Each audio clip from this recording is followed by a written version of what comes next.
સૌ પ્રથમ તો હું સમગ્ર રાજકોટ શહેરના અગ્રણીઓ, પીડિત પરિવારો અને નાગરિક તરીકે આંદોલનમાં જોડાયેલા રાજકોટ શહેર કોંગ્રેસ સમિતિના સૌ સાથીઓનો હૃદયપૂર્વકનો આભાર માનું છું.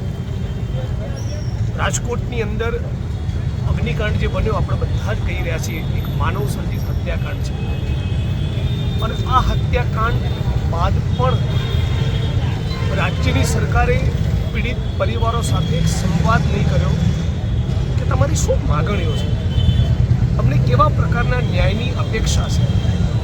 પણ પીડિતોએ અને રાજકોટના નાગરિકોએ વિપક્ષ તરીકે અમે જ્યારે સામે ચાલીને કહ્યું કે આ પ્રમાણેની માગણી છે, આ પ્રમાણેની લાગણી છે, પ્રાર્થના સભા કરી, શ્રદ્ધાંજલિના કાર્યક્રમ કર્યા, પત્રિકા વિતરણ કર્યું, લોકસંપર્ક કર્યો, મીણબત્તી સળગાવી, પીડિત પરિવારોની મુલાકાત લીધી, મૌન પાળ્યું, અનેક પ્રકારના કાર્યક્રમો કર્યા બાદ પણ રાજ્યની સરકાર અને પોલીસ પ્રશાસન જ્યારે ન જાગ્યું, એમની સંવેદના ન જાગી, ત્યારે એમની સંવેદનાને જગાડવા માટે 3 દિવસના અનશન કર્યા.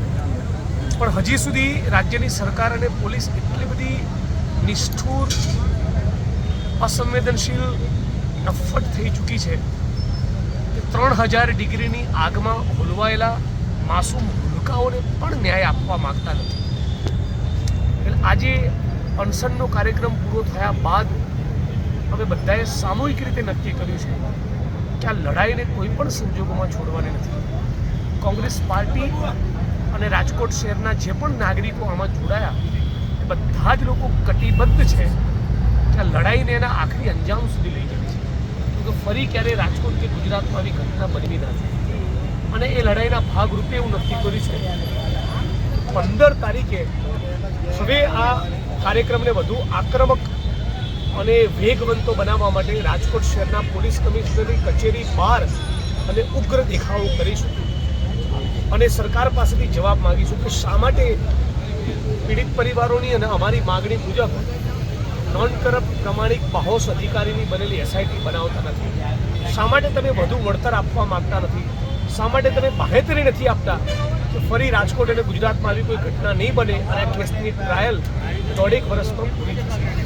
અને બાદ પણ જો રાજ્યની સરકાર, પોલીસ પ્રશાસન ન જાગે તો આ ઘટનાને, આ માનવ સર્જિત હત્યાકાંડને બરાબર 1 મહિનો જ્યારે પૂરો થાય એટલે કે 25 તારીખના રોજ સમગ્ર રાજકોટની જનતાને વિનંતી કરી, હાથ જોડી, એકદમ નમ્ર શૈલીમાં અપીલ કરીને રાજકોટ બંધનો પણ અમે કોલ આપવાના છીએ. એટલે પહેલાં 15 તારીખે પોલીસ કમિશનરની કચેરીની બહાર ઉગ્ર આક્રમક દેખાવો, એના 10 દિવસ બાદ 25 તારીખે જ્યારે અગ્નિકાંડને 1 મહિનો પૂરો થાય ત્યારે રાજકોટ બંધની દિશામાં આગળ વધવું. અને બાદ પણ રાજ્યની સરકાર ન જાણે તો જરૂર પડે રાજ્યના મુખ્યમંત્રી ભૂપેન્દ્ર પટેલની કચેરીએ મુલાકાત લઈશું અને એમના ઘરની બહાર પણ જરૂર પડે અમે આ પ્રમાણે બેસી જઈશું. પણ ન્યાયની આ લડતને કોઈ પણ સંજોગોમાં અમે છોડવાના નથી એવો મક્કમ નિર્ધાર કર્યો છે. અને મક્કમ નિર્ધારમાં સમગ્ર રાજકોટ શહેર અને ગુજરાત અમારો સાથ આપશે એવી અમને આશા અને અપેક્ષા છે.